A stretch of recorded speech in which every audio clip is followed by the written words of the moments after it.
I would spend my summers at Long Beach Island, New Jersey. So there was a lot of New Jersey in my growing up. As far as music, I mentioned my mom.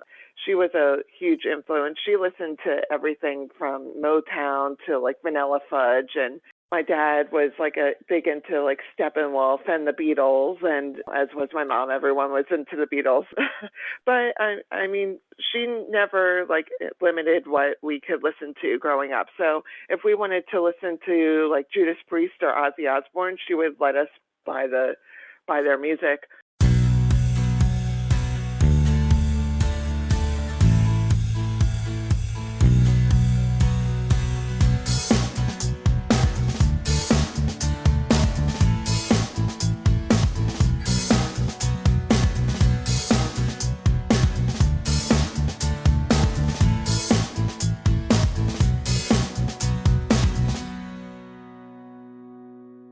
Hello, everyone, and welcome to a new episode of Set Listing Bruce, your podcast all about Bruce Springsteen, his music, and mostly his fans.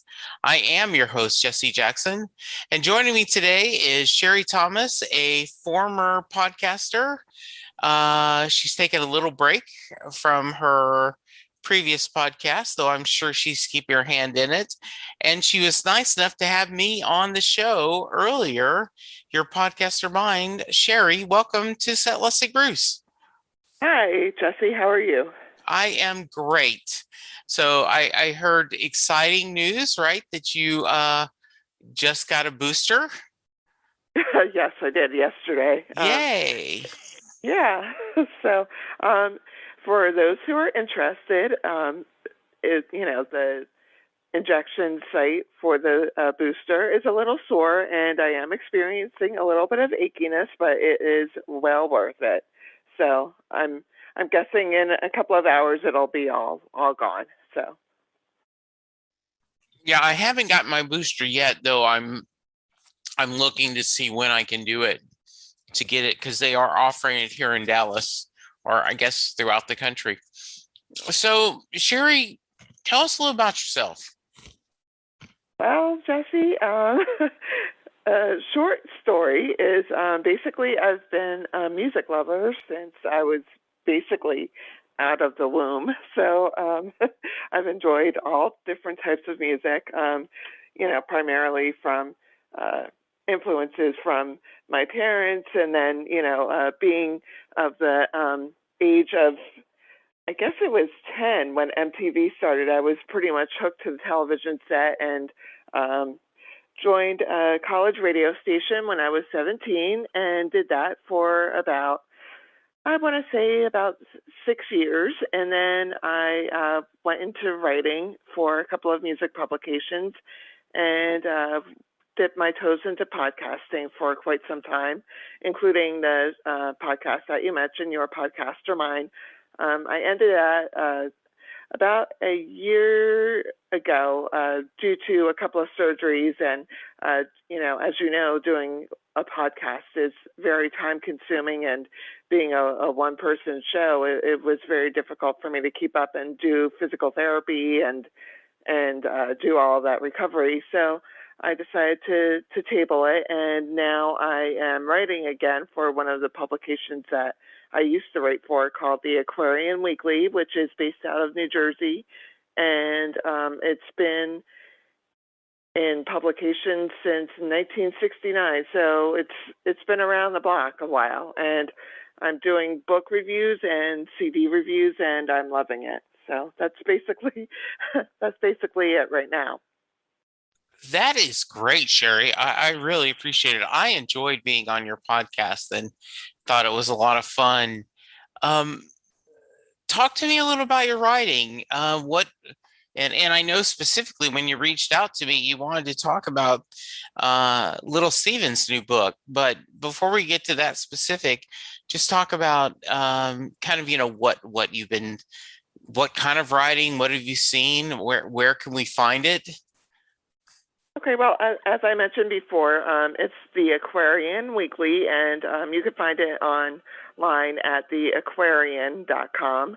Again, it's a publication based out of New Jersey, and it covers basically the tri-state area, but I live in Florida, so they're allowing me to do book reviews and CD reviews, album reviews. And lately I've been, reviewing books. The latest one was the Renegades Born in the USA by Barack Obama and Bruce Springsteen. That was the latest article that I wrote. But I've covered everything from Nikki Sixx's new autobiography to a photo book called Immortal Axes of guitars, Eddie Van Halen's biography, John Mellencamp, and also Stevie Van Zandt, as I mentioned before, and a couple of others. So that's basically I'm doing a lot of reading, music biographies and autobiographies and picture books and talking about them. But I'm going to be writing a little bit more for them in the capacity of album reviews. So I'm looking forward to that. Good. I really enjoyed the Renegades podcast, and I got the hardback, just when it was released, and I'm making my way through it. A lot of beautiful photos in there and a lot of interesting behind the scenes. It is much more than just a transcript of the podcast, isn't it? Oh yeah, it's definitely revealing. They share a lot of their views on, of course, politics, but a lot of other things like fatherhood and their experiences growing up with an absent father. So that, and they of course share their like favorite protest songs and artists, and it's a really like cool look into two unlikely people that would form a friendship like this. But it's great. Yeah, absolutely. Um, I always like to start at the beginning. We kind of dwelled off on your writing, but you talked about how much you love music your whole life. Um, Share growing up. Where did you grow up, and what kind of music did you listen to as a kid? Okay, well, I grew up in, first off, I was born in Los Angeles on the Sunset Strip, literally. Um, and I lived in West Virginia for about 3 or 4 years of my early life. Then my family and I moved to the Poconos in Pennsylvania, and I grew up there. It was a rural area, but luckily, my mom was pretty cool, and she would like take us to all over New Jersey and Philadelphia and New York City and stuff. So we were exposed to a lot of things. A lot of people in that area at the time were landlocked and didn't really explore. We loved to explore. So that was, and I would spend my summers at Long Beach Island, New Jersey. So there was a lot of New Jersey in my growing up. As far as music, I mentioned my mom. She was a huge influence. She listened to everything from Motown to like Vanilla Fudge, and my dad was like a big into like Steppenwolf and the Beatles, and as was my mom, everyone was into the Beatles.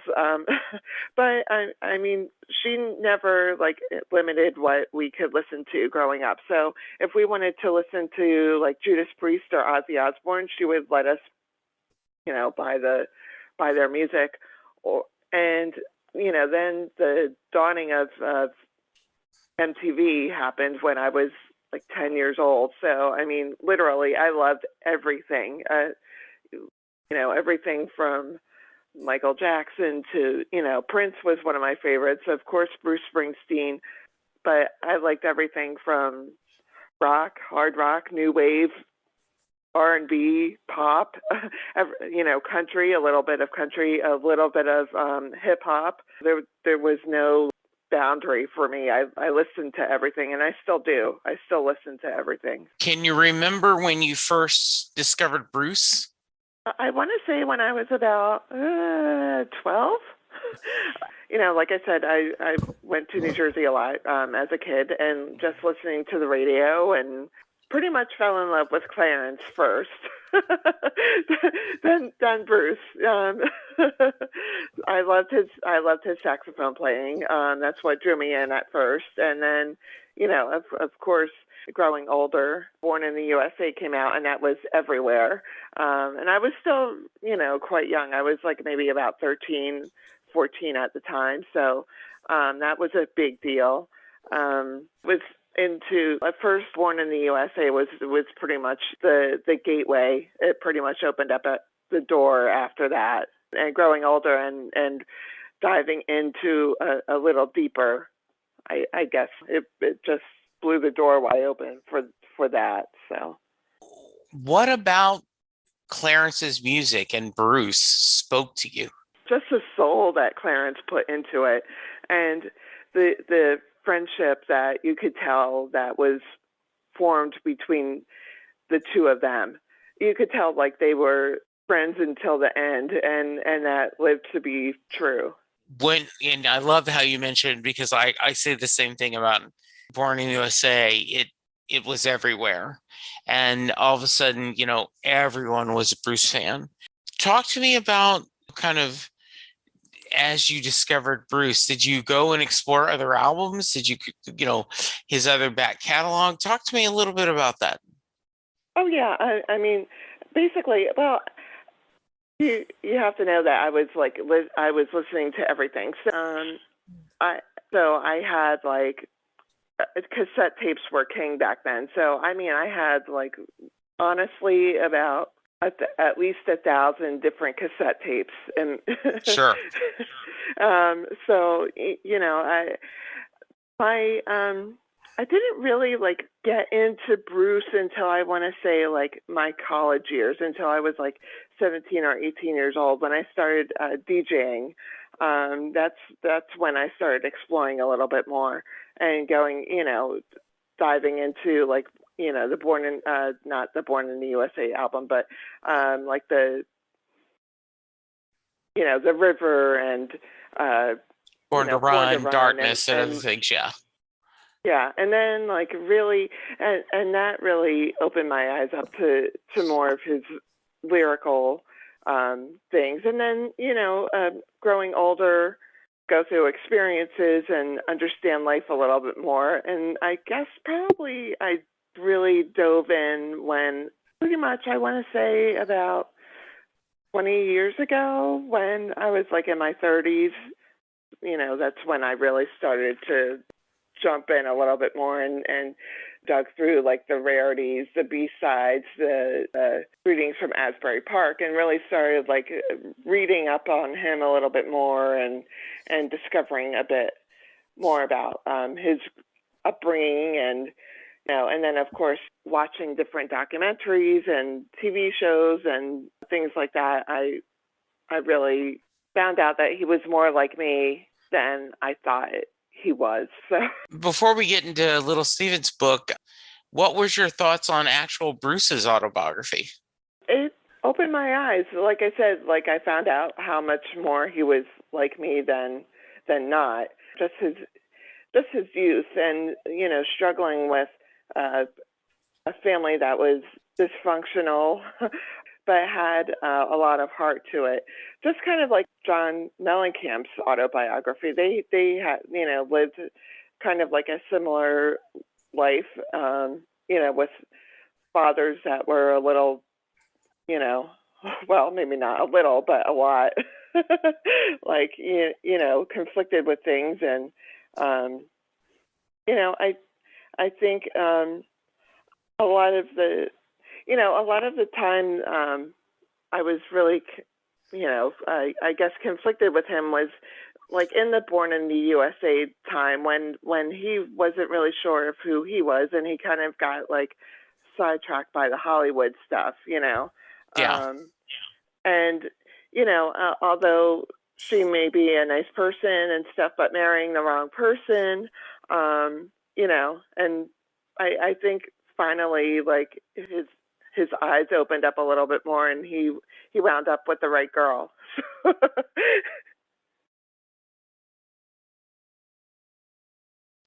It does seem that, and he was very open in his book about, his first marriage was a lot of its shortcomings were his shortcomings themselves and him not feeling worthy. But it does seem like he found a good partner, a good companion on this part of the ride, to quote, one of his songs, where Patty seems to be, an equal, someone who can help him, manage the demons that are in his life. So yeah, well done. Um, so I picked up Little Steven's book. He had said in several interviews that he wrote this more with the audio version in mind. In other words, like, this is a conversation.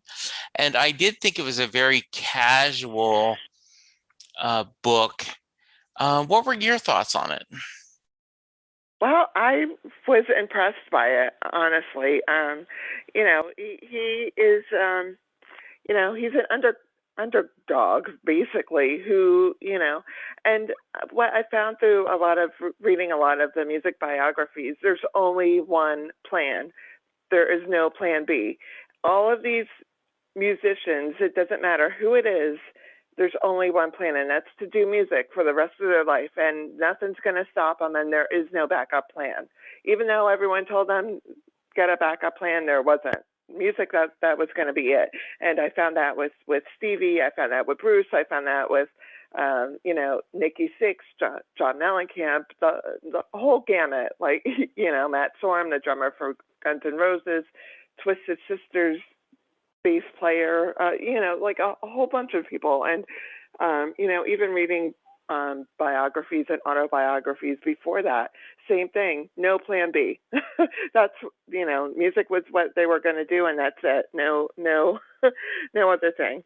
And started in youth, just like, they picked a song, and for a lot of people, it was the Beatles on Ed Sullivan Show. That was like the watershed moment. Like, that's what I want to do for the rest of my life. And that was just like Stevie. And Stevie took a lot of chances. He broke with Bruce Springsteen at the height of Bruce Springsteen's career, and his too, to fulfill other ideas that he had.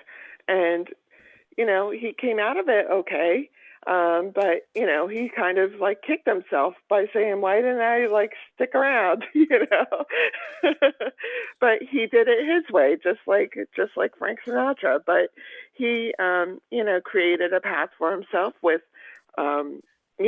landing as Silvio Dante on The Sopranos, and then Lilyhammer, and then, starring the syndicated Little Steven's Underground Garage, which, is a great show if you, happen to hear it on syndicated radio or on satellite radio, where they have he has like 3 dedicated channels to outlaw country, the coolest songs in the world, that just started about a week ago on November 3rd, which is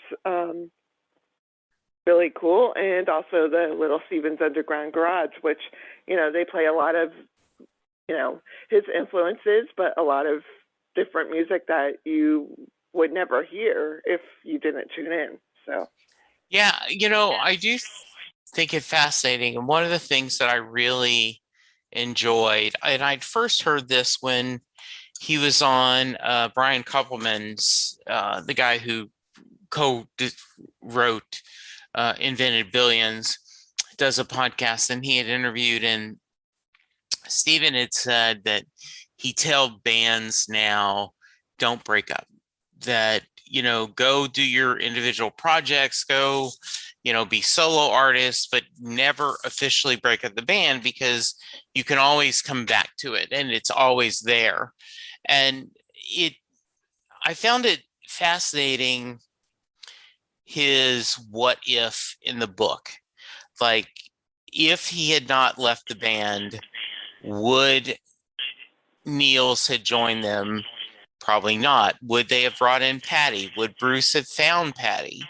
Would Nelson Mandela probably still would have been released, but would it has happened as quick, and all the good things that happened because of him leaving, in his mind, seems to um, counterbalance all the bad things, and as far as financial success and commercial success for him as an artist. Mhm. Well, yeah. I mean, also not just that, but would there have been a Silvio Dante? Would there have been, would there have been a Sopranos? Because, Tony Soprano was originally written for Little Steven. Little Steven didn't want it. He said, let's get someone else for this. I'll play this consigliere like I have been my whole life. That's what I Yeah, know how to do. And until Lilyhammer, then that was a different. He had some chops under his belt, but the same thing goes with South Africa. Would Nelson Mandela, have been in prison for the rest of his life? Would people still be playing Sun City, without knowing the repercussions of it? So it really opens up your eyes about different things, not just like in pop culture, but like culturally speaking, period. yeah. I read somewhere, and I don't remember where. I must have been on Facebook, maybe on Twitter, that someone didn't enjoy the book. They felt like that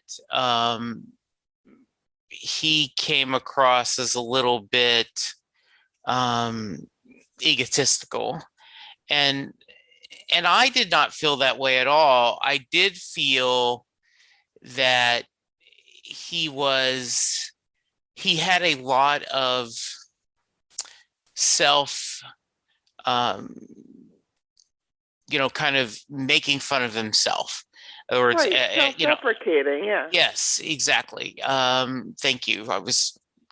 Couldn't find the word. That, and just kind of all very much like, well, you know making fun of the fact that every time he tried to get a manager, it didn't work out, like, or like projects that ever didn't work out, or like things that this sounded like, oh, we're going to do the next great pop hit, and then, well, it didn't work out. And he I think I think he is happy with his career, but also sees what could have been. And like all of us can go, overall, I'm happy where I ended, but there were some tangents that made the road not taken. Oh yeah, yeah, definitely. But Jesse, like, isn't that what an autobiography is? It's egotistical, really. I mean, because you're Yes. talking about yourself. So, like, Yeah. hello, like that's what an autobiography is, or that's what a biography is about. I mean, it's not about, um, you know, someone else's experiences. It's about the person who's writing the book experiences. If I'm going to write an autobiography, it's how I felt. It's not about how someone else felt about the situation, because other people have different views on what happened and during a point in your particular life. Like, okay, let's say, for example, um okay, I was in an really bad car crash when I was in uh, like 2011. Okay. So my perception of the car crash is going to be different than the person who hit me's perspective of the car crash, right? So it changed my life one way, but did it change the other person's life in the same way? Probably not. Yeah, So exactly. So that's what I find funny about how people like judge different autobiographies. I thought the book was well written. I thought that he was not unflinching. He didn't hold back. He said what he felt and how he felt it, and didn't hold any punches. And and the fact of the matter is that he did leave Bruce, and it came around full circle, and they're still best friends. They're still friends, and they still, support each other no matter what they do. Whether it's, Bruce's Springsteen show on Broadway, or his solo albums, or Little Steven's book, or anything like that. They always come around and support each other. So, that's what I found. Just because he made decisions that he didn't, you know, uh, he may have like regretted, he doesn't,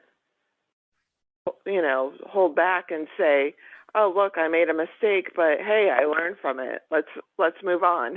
you know. Yeah, and I think that's I I agree with you. I think it was very well written. I thought too it was an entertaining read. Sometimes biographies or autobiographies can be a little dry for me.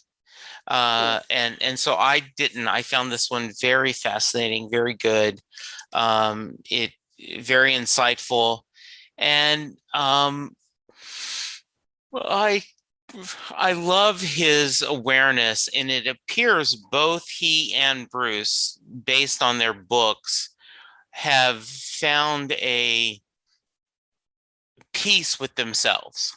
Does that make sense? Oh, absolutely, Yeah, absolutely. they like that this is me, warts and all, and I like where I'm at. And and hopefully you're gonna like me, but if not, that's okay.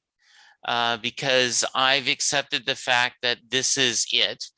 Um, and how much, you know, um, Maureen has stuck with him, and they've found their things together. So I just thought this was a fascinating book, and I really recommend everyone to check it out. And he goes into a lot of details of not just him and the E Street Band, but other music and other people he worked with. And he's had a incredibly diverse career. Oh yeah, to And put it lightly, yes, yeah, definitely. in a lot of ways more diverse than Bruce, right? Like Bruce is, yeah, as you talked about, I'm a musician and that's what I'm to do.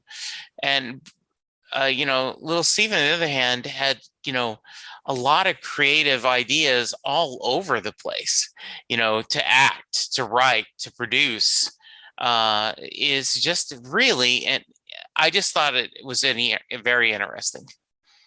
Oh yeah, and his, I guess, foresight to see how to, bring satellite music into create a couple of stations that would open up people's eyes, and maybe, find an audience for uh, newer artists that are on his record label, or, for example, play like deep cut tracks from artists that you never heard of or have heard of but never thought to listen. Like for example, on his radio show, he was playing like a Supreme song from a 1960s movie that was nothing like the Supremes. It was like a psychedelic, trippy kind of song. And it was like, wow, I never heard that before. And now it's one of my favorite Supreme songs. So, but, and I think he was like the first branded show on Sirius XM or XM or Sirius, whichever one he launched on first. I'm not sure, but that's quite the foresight to know that something would happen with that medium, and you know that in and of itself is a cool thing, and taking over like different rock stations with his syndicated shows. I think it's opened up an audience that um, may not have enjoyed that type of music or haven't been exposed to that type of music that are enjoying it. So So kudos to him for that too. But like as far as I'm gonna like jump in there and just be a little bit political here. Now, like Bruce and Stevie, like along with like Willie Nelson and John Mellencamp, they're blue collar guys. They're blue collar guys to the core. And I think a lot of people were misguided by what they sang about and thought that they were like completely right wing artists, and that the opposite is true of them, all of them. So that kind of like, you know, even even me growing up, I mean, I didn't really know the difference between red and blue or independent or Democrat, Republican, things like that when I was growing up. But they were bringing up issues that were like, and still are like, things that the average person deals with. So people automatically assume that they're going to be like, far right, which is, Yeah. like the polar opposite of what they are, and I think, knowing what I know now, it's perfectly, I see it perfectly. Like what they were singing about wasn't about, you know, uh, let's, born in the USA, let's be all patriotic. It was like, hey, look, see what's going on in the country now. We've got to deal with this, and that was like, those were the 80s, where everything was about excess, and they were like, wait, hold on here, there are like real people like struggling here to make it paycheck to paycheck, and that's what that's what is kind of like full circle for me too, just knowing how they grew up and how they were raised, and their households and things like that. They were like staunch Republicans growing up in their homes, but their parents or their grandparents were, and they were like, nope, see ya. Yeah. Well, and I also, for those people who criticize, like Bruce is a millionaire, trying to lecture to us, and he admitted, right, like he his whole persona is his father, and it's, he's not worked a regular job his whole life till he started doing Broadway. But he remembers growing up poor. And I talk about that my parents were, my mom did not work outside the home. My father was a military man, you know, enlisted, highest he ever rank he ever made was sergeant. And he, career military. And so we were lower middle class. I can remember, I certainly don't ever remember being hungry, but there was always this money, the idea of, we did not have, like, going to the movies was enough treat. You did not get Coke and popcorn too, right? And that sticks with me today. I'm 62, and I joke that before the pandemic, I got movie and I got a Coke and a popcorn because I could now, I could afford it. So even though you have a lot of dollars in the bank, you don't forget your upbringing and the things you went through as a child. Hmm. Oh, well, yeah. I mean, but didn't Bruce work damn hard to get where he's at today? I mean, Yes. I, I don't begrudge him of that. I grew up with, my mom was a nurse, and it was a single family home. And, my grandmother lived with us. She was a nurse also. My great grandmother was a nurse. I decided not to go into nursing. My sister didn't either, because we had, nurses come home telling us different horror stories, and I'm not fond of the sight of like blood either. So that wasn't a perfect, but music was always in my blood. So Yeah. I mean, that's where it led me. But, I knew where I came from, but, you know, I, and I always worked hard to, make it so that, yeah, I could afford to get that bag that I saw in Macy's. but Sure. but I understand the whole paycheck to paycheck thing and beyond. Yeah. It wasn't easy growing up. But I certainly don't begrudge Bruce because I know where he came from. But look at where he wound up. He worked hard for the you know to make the money that he makes, but he doesn't flaunt it either. He's not like he's not like out and about like flashing his Maybach or his Rolls Royce or anything like that. He still has the same Corvette that he had, when he was a young guy. just just that is like cool in and of itself. It really is, But isn't it? uh-huh. Do Yeah. so talk about seeing people live. Have you been able to see Bruce perform live? You know what? I have seen Bruce perform live, but like in roundabout ways. I've never been to like a Bruce Springsteen and the East Street Band because I was too young, and Yeah. like the in that period where it was, you know, not cost prohibitive to see him. But I have seen him like at different benefit concerts that I've been to. I've saw him and Little Steven at a U2 concert. Little Steven's band opened for U2, and then during an encore, Bruce and Little Steven came out and jammed with them for a while. That was Hmm. cool. That was in Philadelphia, at a stadium that was demolished. I guess not Yeah. too long after, but around and in roundabout ways. And I would have loved to see him on Broadway, but since I've moved to Florida, that was kind of impossible for me to do. And Right. then, of course, COVID. So, Yeah. COVID. but Yeah. but then, if they do a jaunt again around the country, but it might be in the cards for me. Very nice. I hope it is. Um, the um, is there anything else that you wanted to share that I haven't asked you yet?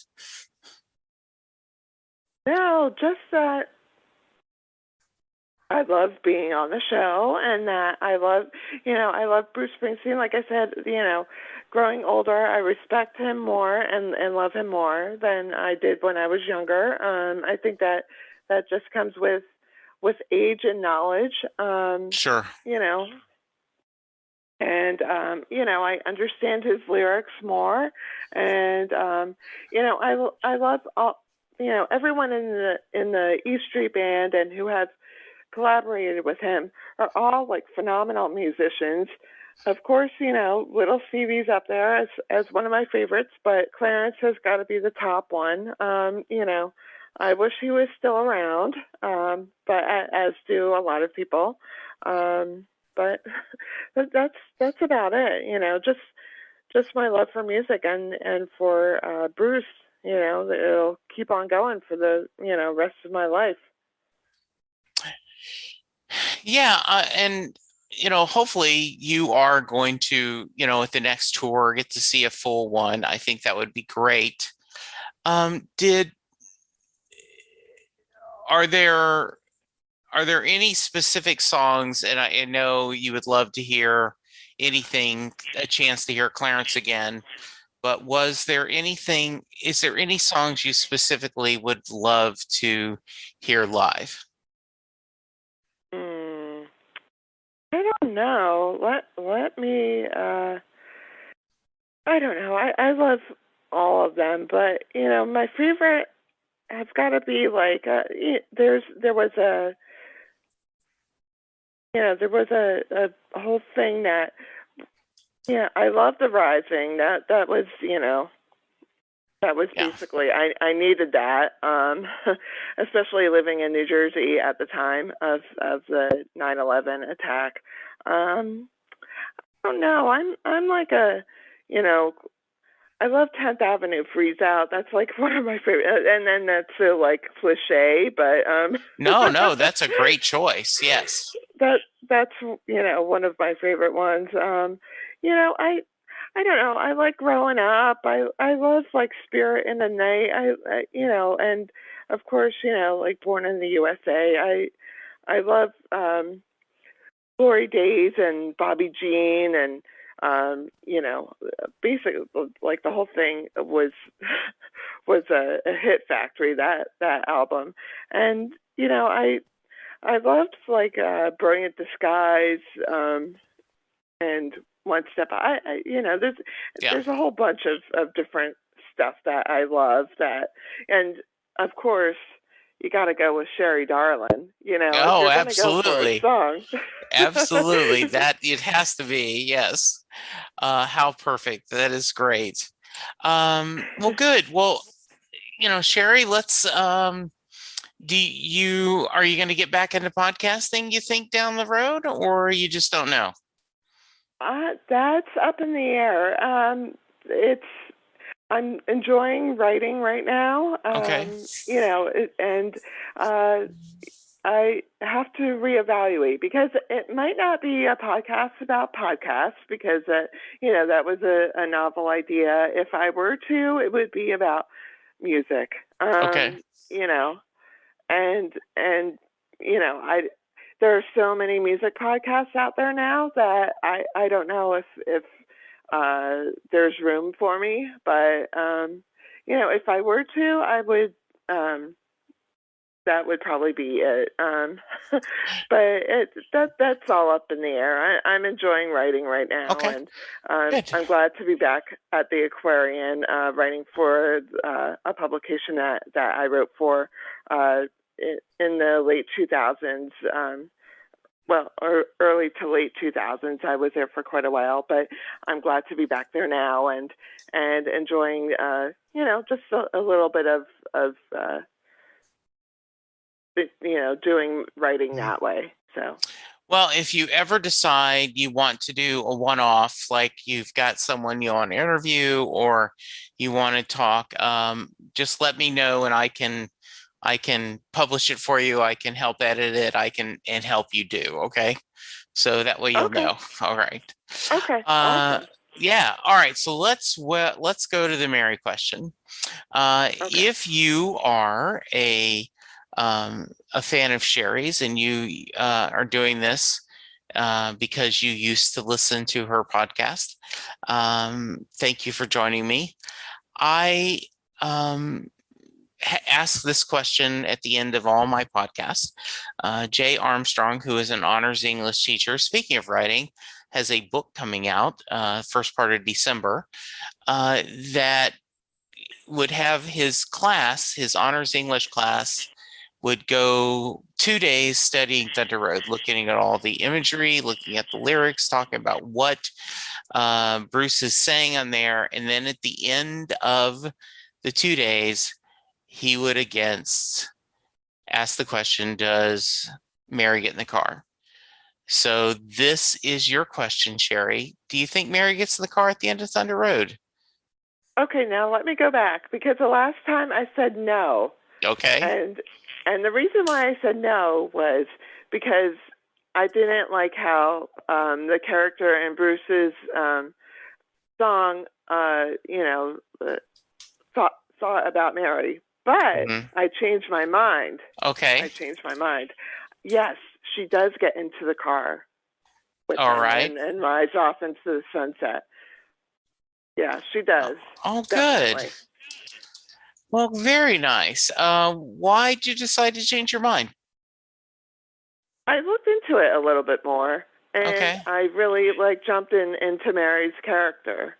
So I was like, yeah, yeah, because Mary doesn't have anything to hold her back, and jumping in the car is the right decision because there's a whole world of opportunities out there. Very nice. Well, cool. Well, if someone wants to reach you, what's the best way, Sherry? Okay, well, I am on Twitter, And my Twitter handle, I guess you want to call it, or Twitter Yeah, name is at Sherry, SHERRYT, as in Tom, 1970. There you will find, I post a lot, about music, of course, sure. and do a lot of reposting. But basically, there you'll find all of my articles and silly things.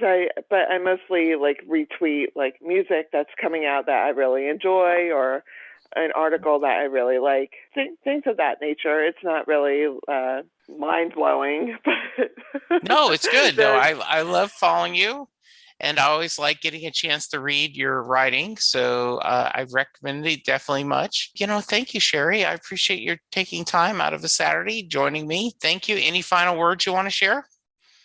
no, just thanks to you, Jesse, and to all of your listeners for tuning in and listening to me babble about music. No, you are wonderful. So thank you. Listeners, go get vaccinated, whether it's your first one, your second one, your booster.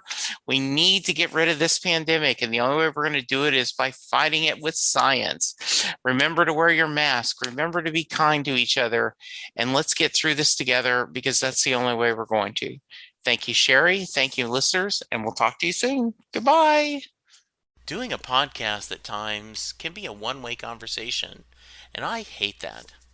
So please let me know what you like and don't like about the work I'm doing. You can reach the podcast via email at setlistingbruce@gmail.com. The show is on Twitter at setlistingbruce, and my personal Twitter is at jessejacksondfw. We have a website, www.setlistingbruce.com. From there, you can find links to other Springsteen podcasts as well as other music-themed podcasts. We have a page devoted to our own SLB All-Star Band. These are guests who have been on the podcast more than 3 times.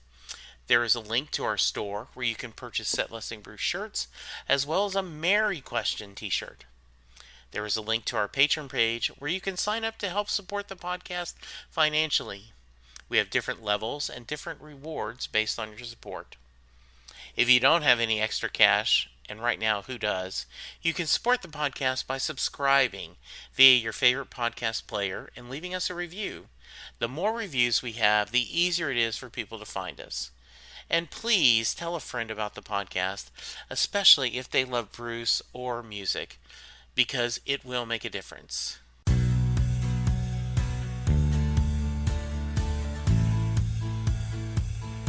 You just heard the fun talking, hard rocking, music loving, album ranking, fan thinking, joy spreading, lyric reading, story sharing podcast that is the one, the only Set Listing Bruce.